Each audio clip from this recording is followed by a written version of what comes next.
Cheeseology with Adam. I'm Adam, the cheesiest channel on YouTube.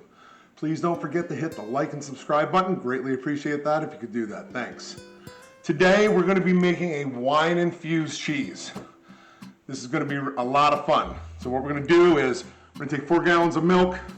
We're going to process it, get our curd, and then we're going to soak our curd in 2 bottles of Merlot. Can't wait for this one. So I'll go over a couple things that you'll need, and then we'll get started. Good stock pot, a heat source. I use a hot plate in my garage. You can do all of this in your kitchen. 4 gallons of milk. I'm using pasteurized vitamin D milk, whole milk from the grocery store. Just regular milk you can buy. You can make great cheese out of just regular milk. 2 bottles of Merlot or some other dark red wine. We're going to need calcium chloride because we're using pasteurized milk. Calcium chloride will help coagulate the curd so you get a good curd mass.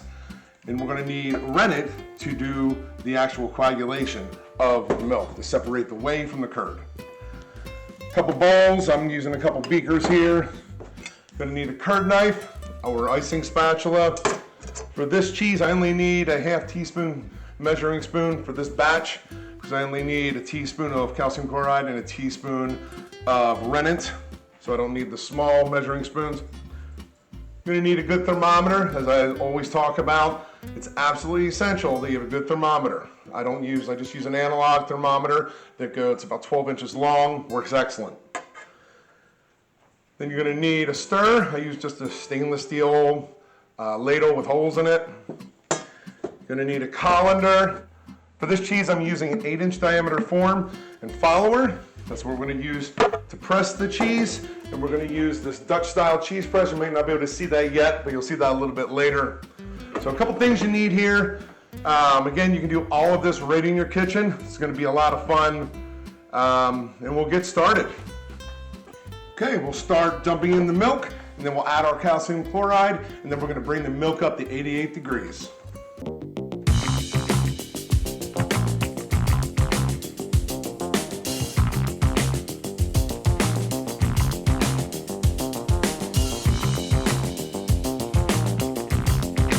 Now that the milk's in, we're going to put in a teaspoon of calcium chloride. This will help to coagulate the curd. Using this because we're using pasteurized milk. There's a ½ teaspoon, and there's a teaspoon. Now I'm going to stir this up just a little bit. I'm going to get the calcium chloride mixed in real well. And again, we're bringing this up to 88 degrees. Okay, the calcium chloride's mixed in. I'm going to put my thermometer in, and we're going to slowly bring that up to 88. We do not want to blast the milk with heat. Bring it up slowly. And once we get to 88 degrees, we'll continue to our next step. Okay, as we're heating up our milk, we want to make sure that we stir it every so often. We don't want the milk to get real hot on the bottom and cool on top. We want to consistently heat it throughout. One of the items I forgot to mention is that we're going to need is 2 packets of C21 buttermilk culture for this cheese. All of the ingredients that I went over, calcium chloride, the rennet, bacteria culture, even the forms that you'll need can all be purchased at the link in the description of this video. Hey everybody, so our milk has reached just about 88 degrees. And again, as you go through this process of heating it, you want to stir it every so often. So our milk has hit 88 degrees. We're going to take the milk off the heat source now. Turn that heat source off. And we're going to add our bacteria culture. 2 packs of C21 buttermilk culture. When we do this, we want to sprinkle it. It's in a powder format, it's dehydrated. We want to sprinkle it kind of around the top. And after we get both packs in, we want to wait about a minute or so, let it rehydrate, and then we want to stir it in real well. Once we do that, we're going to let this sit for an hour so the bacteria can start doing its thing. While it's sitting like this for an hour, we want to try to keep as much heat in as possible, keep it as close to 88 degrees as possible. So what I will do is, if you have a pot, if you're doing this in your kitchen, you can just put a towel around the pot, as long as it's off the stove naturally. You put a towel around the pot, just to drape it over, just kind of insulate it a little bit. I use a neoprene jacket to wrap around this pot.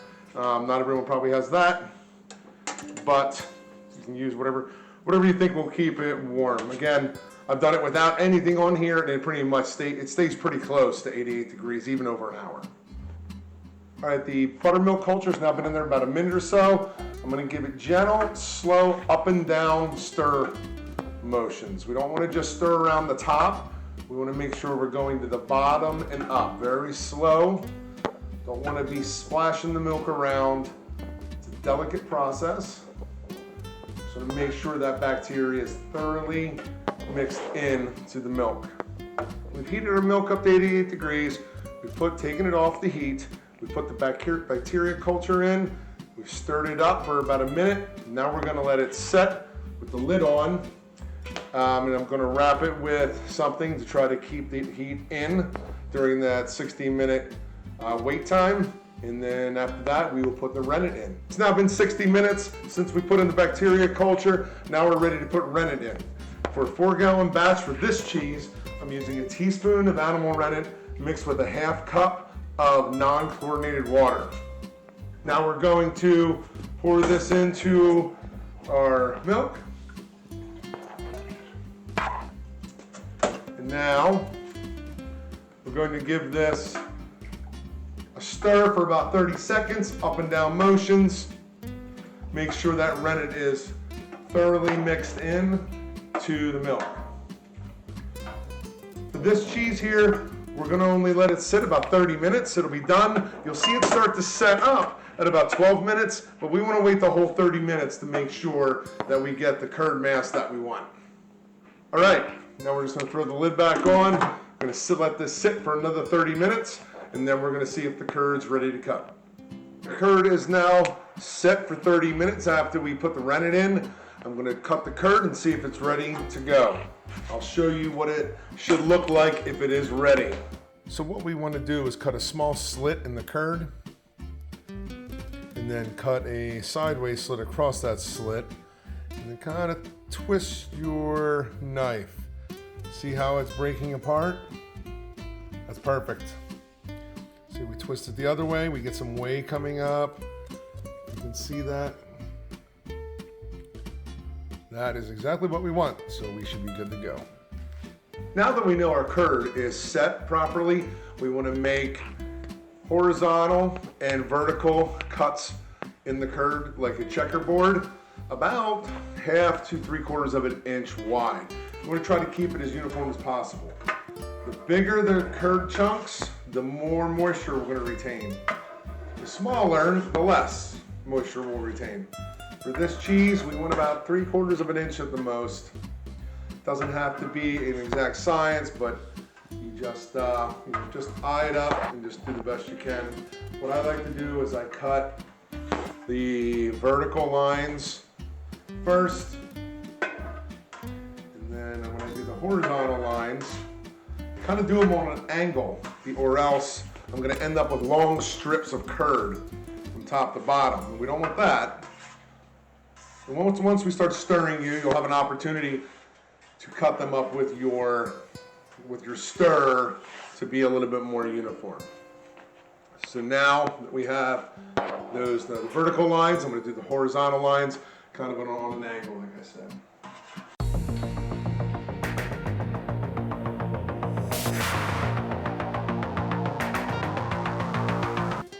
Now that we have our curd cut, the initial cut, we're going to let this sit for about 5 minutes. What that does is let the surfaces of the curd heal a little bit before we start stirring. While we let this sit for 5 minutes, so this curds can heal, we want to bring a pot of water up to 140 degrees, and we're going to use that in an upcoming step. While we're letting those curds set for 5 minutes, we also want to put a thermometer back in, see where we're at. If it's dropped from the 88 degrees that we heated it to, we want to bring it back up to 88. Mine has dropped a little bit, about 4 degrees. So I'm just going to put this pot back on the heat source. I'm going to put the heat back on, and in just a moment here, when we're ready to start stirring, and we're going to bring it back up to 88 degrees. As we're getting the curd back up to 88 degrees, we want to start slowly stirring the curd. Be careful not to break it up too much. Eventually it is going to break up, that's okay. But in the beginning, we just want to be gentle with it and stir slowly. What we're doing here by bringing the temperature back up and stirring, we're drying out the curd. We're releasing whey, moisture, from the curd. And what we're going to end up doing is cooking the curds until we get to a consistency that the curd has lost enough whey that it's ready to be pressed. All right, we brought the curd back up to 88 degrees. I'm going to remove it from the heat so it doesn't keep on rising. We will bring it up higher than this, but not at this moment. I'm going to take my thermometer out. What we're going to want to do now for this 4-gallon batch is we're going to let the curd settle down a little bit. Since we've been stirring it, it's dried out a little bit, so it's not going to be as buoyant. It's going to sink down in the whey. And we want to remove about 84 ounces of the whey, about a third of the liquid. That comes out to about not quite 3/4 of a gallon, about a half a gallon, and then in between another 1/4 gallon. So we're going to remove that in a few minutes, and then we'll continue on to the next step. So I'm just using a beaker here to dip the water in. We don't want to get the curds. We want to be careful not to get the curds in here. There's going to be a little bit of stuff floating on top. That's fine. But overall, naturally, we want to keep as many curds in the pot as possible. That's our cheese. I'm now at a little more than half gallon. It's actually in between a half gallon and 3/4 of a gallon. That's pretty much exactly where we want to be. By removing this whey, what we're doing is removing some of the food source for the bacteria so the lactic acid production slows down. We remove the milk sugar, the lactose, the bacteria doesn't have as much food to feed on. That's the goal here. Now we're going to dump the whey that we just pulled out of this pot, fill it with our 140-degree water. What we're going to do is over a half an hour time period, we're going to put the water back in, raising this temperature in this pot up to about 102 degrees. From there, we're going to stir this for 30 to 45 minutes, stirring very slowly. I've just dumped about a 1/4 gallon of 140-degree water in the curd. Right now my temperature is at about 90 degrees. We're going to slowly rise this up to 102 over the next half hour. From there, we're going to continue to stir this slowly for 30 to 45 minutes, cooking the curd. As we're bringing this up to 102 degrees, just a note, when using pasteurized milk as opposed to raw milk, you'll see that the curds break up much finer. I originally said 30 to 45 minutes stirring this. I probably won't go more than 30, maybe even 20, because the curds are smaller, so they're going to dry out faster. If it dries out too much, this cheese will not press properly. So just a note on that, raw versus pasteurized milk. You don't necessarily need to follow a time schedule for stirring and cooking curds. It's really when the curds are done.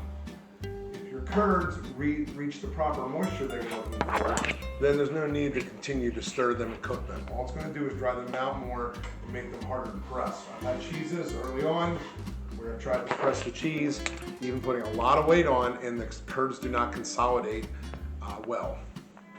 Now that we've reached 102 degrees, I'm going to take my pot off the heat source again. We will not be using that anymore. I put this on the heat source just to help bring up the heat after I added the 140-degree water. And it's been about 20 minutes or so that it took me to get it up to 102, so I think we're good. So now what we're going to do is I'm just going to take the thermometer out. We won't need that. And I'm just going to keep it off the heat source and gently stir for probably 20 minutes. I might not even need that long. I use pasteurized milk. The curd breaks up finer with pasteurized milk, so it's going to dry out faster.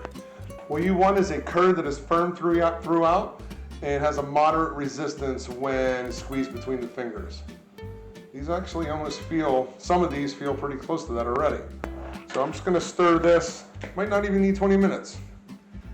Again, this is one of the hardest parts about cheese making, is really getting the curd to the proper moisture that you're looking for. It's going to be different for different cheeses, so you have to know what is appropriate for that cheese and make it according to that.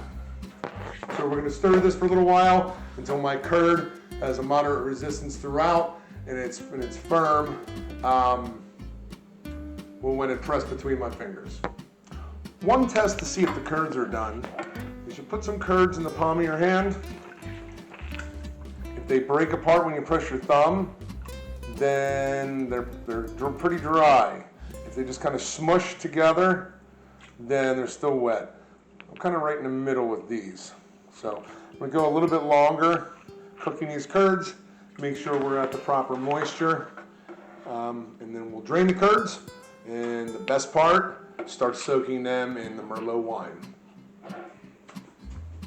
Now that we have our curds at the proper moisture, we're going to drain the curds now. You can opt to strain some of the whey off with a cup or a bowl. I just dump it slowly into this large colander I have. Either way works, but the goal here now is to separate the curd from all the whey. So I'll start draining this.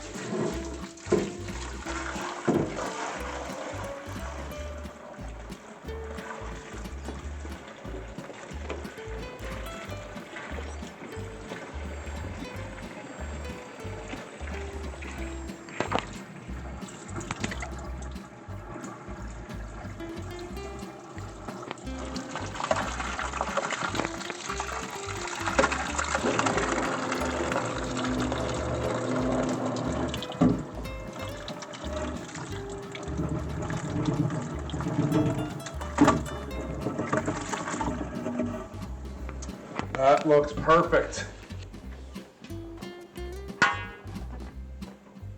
What we have to do now that the whey is drained from the curd, we want to return this curd back into the pot and put heated water into the pot. What we want is to keep the curd warm so the bacteria keeps active for the next hour. Okay, what I just did was I drained the curd into the colander like you saw, using the cheesecloth, and then what I did was I returned the curd back to the pot.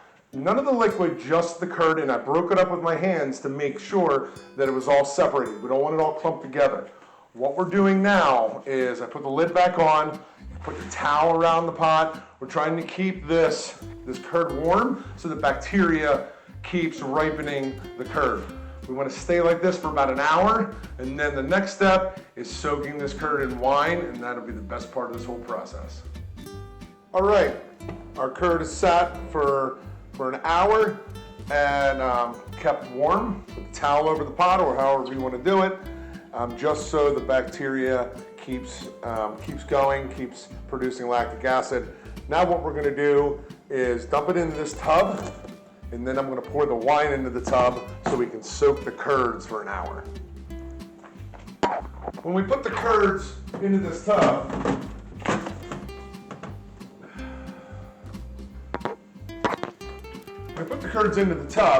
they're going to be clumped up a little bit. We want to break those up. We want the wine to be able to get around all the curds and soak into each one of them evenly. As you can see, I'm breaking these up with my hands. Just making sure there's no big clumps. Now what we're going to do is, the best part of this cheese, we're going to dump the wine in. Just using a Merlot, you can use any dark red wine.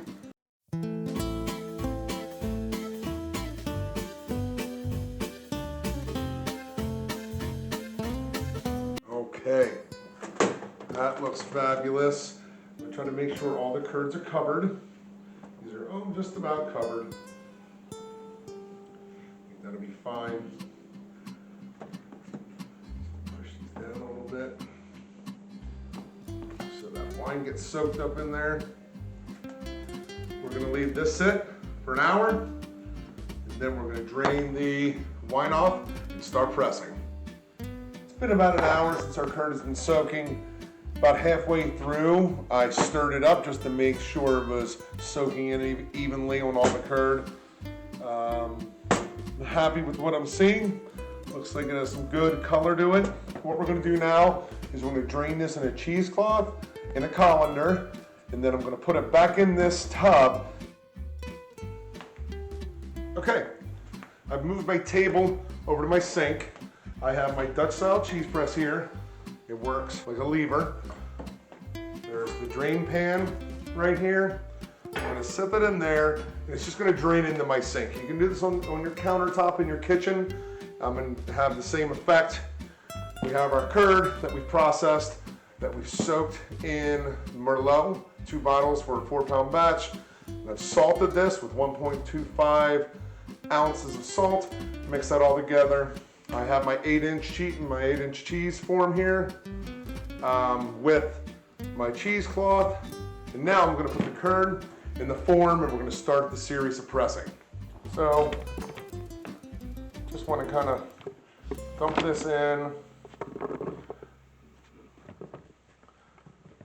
very carefully. You want it to be even. You want it to be even, evenly dispersed, so it's level when we start pressing, so you have a nice shaped cheese, and it's not pressing sideways or anything like that. So you want to make sure that you put your hand in here, kind of level this out every so often. Make sure the cheese stays in the cheesecloth. You don't have a mess. So now what we're going to do is just, like I said, we're just going to level this off with our hands, lightly tamp it down, just so you know there's no air pockets, and it's actually level. Once you think you have a nice level surface, then you're going to take your cheesecloth, fold it over, and then we're going to put what's called a follower on top.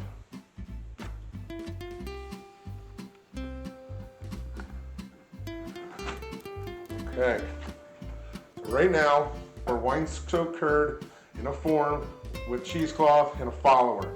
Now we're ready to start pressing. So what I'm going to do, I'm just going to put the form on this tray, and we will begin pressing. We're going to do a couple different intervals. We're going to do 60 minutes at 20 pounds, 2 hours at 40 pounds, and then 16 hours at 60 pounds. I have another video out there if you want to learn how to use Dutch style cheese press. It's not very hard. I love it. Press does a really good job. But there's another video on how to use this on my YouTube channel. Once I've pressed these 3 intervals and let it air dry for about a day, we'll be ready to vacuum seal, and I'll show you what it looks like at that point. Hey everybody, so I got done pressing the cheese.